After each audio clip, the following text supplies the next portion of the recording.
Hey guys, I got another speech titled When Peace Became a Sword, Christianity and the Betrayal of Nonviolence. Good evening. There is a profound dissonance at the heart of Christian history. A dissonance that Jacques Ellul confronts directly in chapter 4 of The Subversion of Christianity. It is this: the Christian gospel begins with the Prince of Peace, but history shows us a church with blood on its hands. How did a faith that calls its followers to love their enemies, turn the other cheek, and bless the peacemakers become so deeply entangled with war, violence, and domination? This is not a question of historical footnotes. It's a question of integrity. Because if we are honest, we must acknowledge that much of what passed for Christianity in history was not only complicit violence, it was often its most passionate sponsor.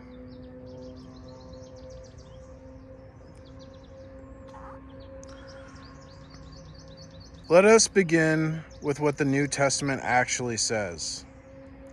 Jesus not only preached peace, he embodied it. He forbade retaliation. He healed the ear of the soldier sent to arrest him. He wept over Jerusalem's violence. His death on the cross was the ultimate renunciation of vengeance and power. The early Christians followed this example. For 3 centuries, they refused military service. They rejected war. They refused to kill even in self-defense. This was not a marginal ethic. It was central. As Ellul writes, the gospel was a radical and total rejection of violence. The church did not merely prefer peace, it understood nonviolence as the very logic of the kingdom of God. But that did not last.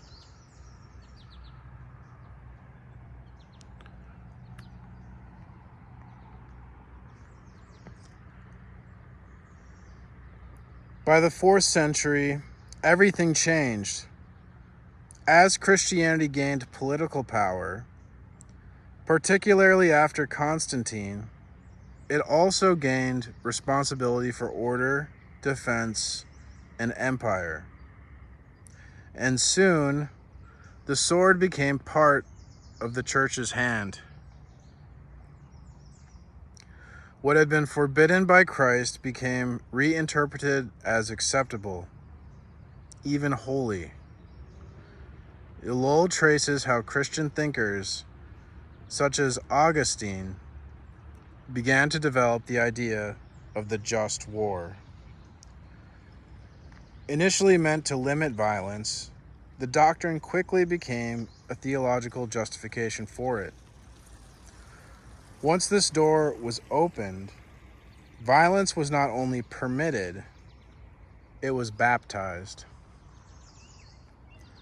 Christianity soon became associated with the Crusade, the Inquisition, colonial conquest, and state-sponsored oppression. All of it done in the name of Christ. And this is the tragedy Ellul explores. The church did not merely tolerate violence, it gave it divine sanction. It declared wars holy. It converted love into domination. It replaced the cross with the sword.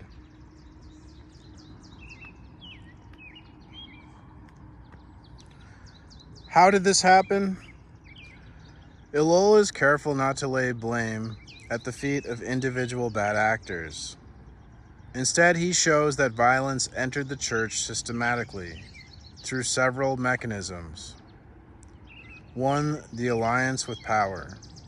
Once Christianity became politically dominant, it adopted the tools of the state, chief among them the sword.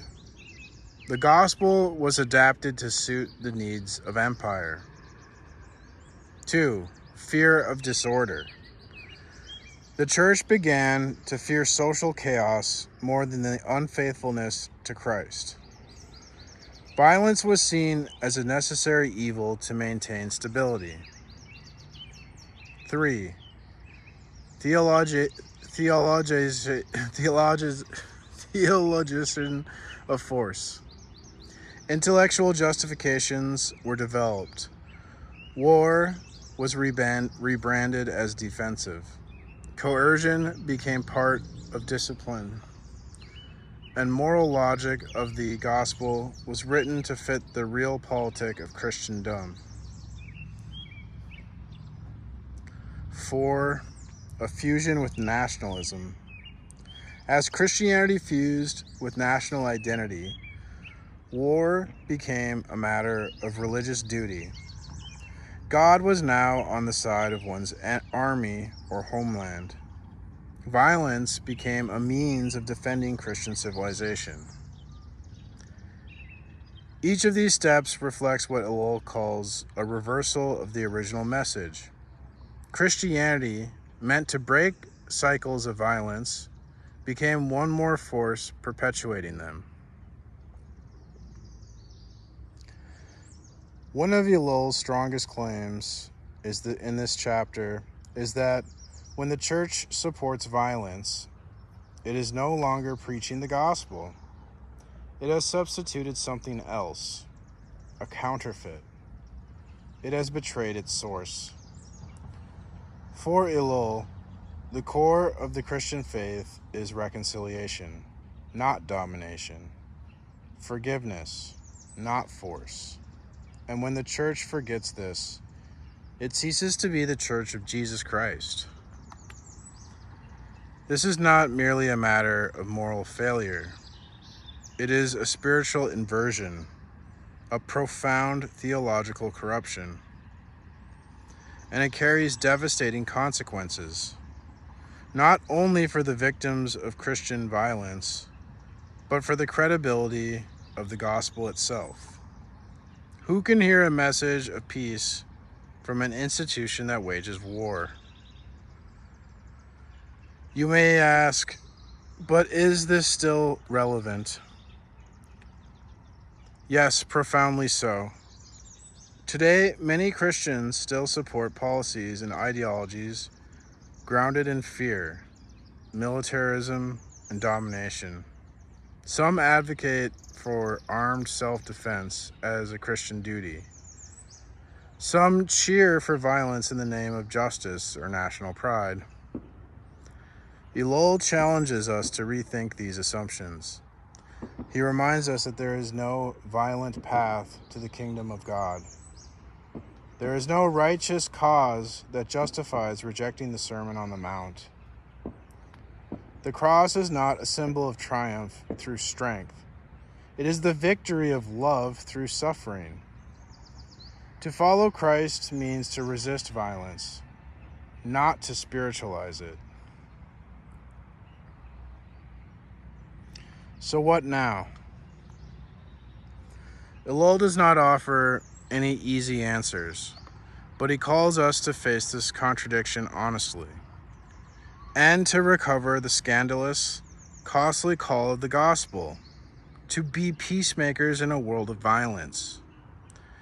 This will not make us popular. It may not even seem practical, but it is faithful. Because Jesus did not come to bless our weapons. He came to break them. He did not call us to conquer the world. He called us to love it, even unto death. And that is what the church must rediscover. Not the power to win, but the courage to forgive. Not the will to dominate, but the grace to serve. As Ellul reminds us, The gospel still subverts all empires, including those built in its name. Thank you.